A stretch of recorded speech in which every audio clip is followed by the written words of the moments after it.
Now, a little bit about Colossians, especially Colossians 3, is written in direct response to the devil's attempt through false teachers to get the Colossian Christians and to get me and to get you to grow in purity and Christ's likeness by focusing on external morality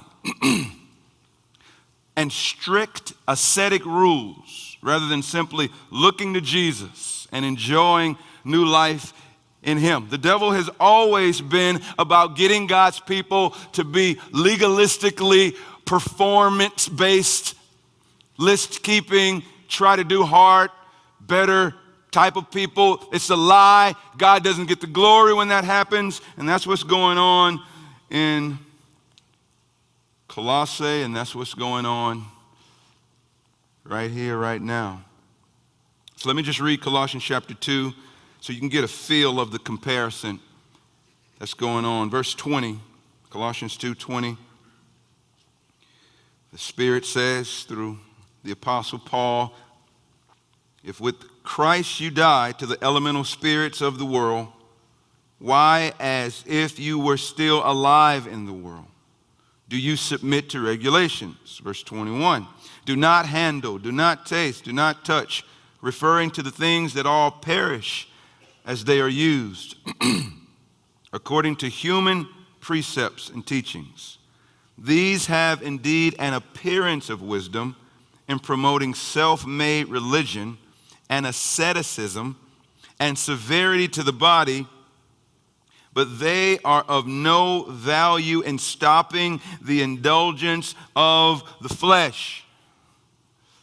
This rule keeping and these boundaries you're making and this legalistic set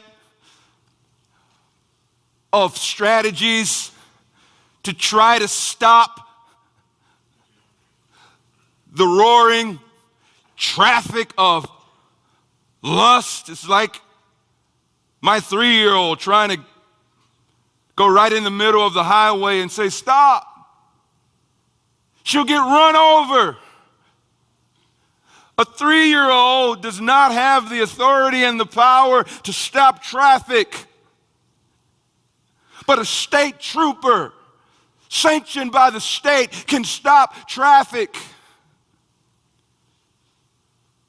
So God is saying to his people, listen, rule keeping does not have the authority or the power to stop the rushing traffic of your indulgences in your flesh, of your lusts.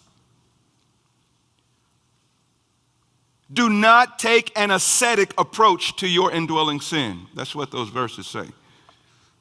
What is asceticism?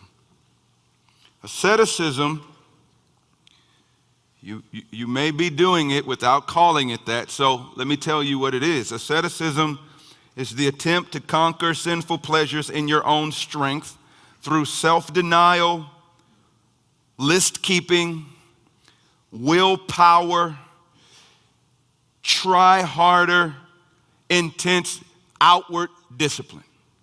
That's what it is.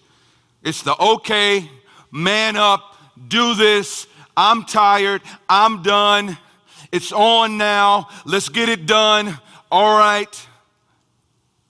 Bootstrap, white knuckle, or brown knuckle it, whatever. But we got to be careful here, right? Because self-denial and discipline are a part of the Christian life. Jesus says, deny yourself, follow me.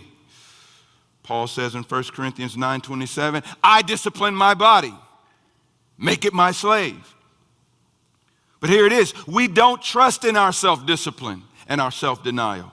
It's a part of it. We trust in the gospel of Jesus Christ and the Spirit's power to energize our self-denial and discipline for our joy and God's glory. I call this relationship between inward delight and outward discipline in the battle for sexual purity the feast and fences strategy. The feast and fences strategy. Both are necessary. One is primary. And so let's take farm horses for example, okay? Like the those things. I'm not a farmer. I didn't grow up with horses, but I did a little research and learned that horses stay on the farm or the ranch and away from the dangerous road because there's a fence usually, and that's good. But more than that, horses stay on the farm and away from the dangerous road because of the feast. So the farmer puts a fence there to keep the horse in, but I learned that what really keeps the horse from busting through the fence is the feast. And I hear that horses especially like apples and carrots. So the horse is enjoying apples and carrots in the middle of the farm. Now, unlike cattle, horses can sniff when the farm gate is open, and it's in their unbridled nature to dart through the gate. But when the farmer puts a big pile of apples and carrots in the middle of the farm, the horse is restrained to remain safely on the farm by not a fence, a stronger delight in the middle of the farm, a feast. Both are necessary, men. The feast and the fence. But the feast is the horse's primary motivation for staying on the farm. The fence is a backup plan. So the farmer keeps the horse supplied with tasty food in the middle of the farm, and in doing so, protects his life from the dangers outside of the fence. And he does it by keeping the horse satisfied and happy with a greater delight. Listen, brothers. Listen, horses in the room. Listen, horses. Those of us who hate our sin and desire to fight for freedom, if you trust in ascetic external fences like an internet filter to control your lustful internet habit and not mainly trusting and feasting on the stronger delight of God himself, it will not work. I hear it all the time. I got around my internet filter again.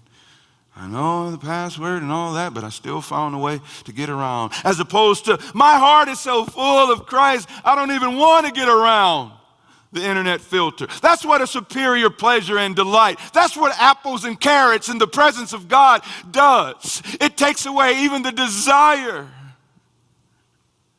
to want to get around the password and the filter. I got a confession to make. I can't trust in the fences of internet filters and human accountability partners, because the lustful stallion in me will look through the fence and leap over the fence or just crash right through the fence to gratify my lustful, perverted, unsatisfied desires. I need a stronger, sweeter, tastier, more delicious pleasure inside of the fence to keep me. I need, spiritually speaking, some apples and carrots. That's what we all need, brothers. Not mainly fences and filters, but apples and carrots. We need to feast on the superior deliciousness of Christ. Christ is 10,000 times better than the devil's sexy offer from outside of the fence, away from the safe and satisfying presence of God, the farmer of your soul.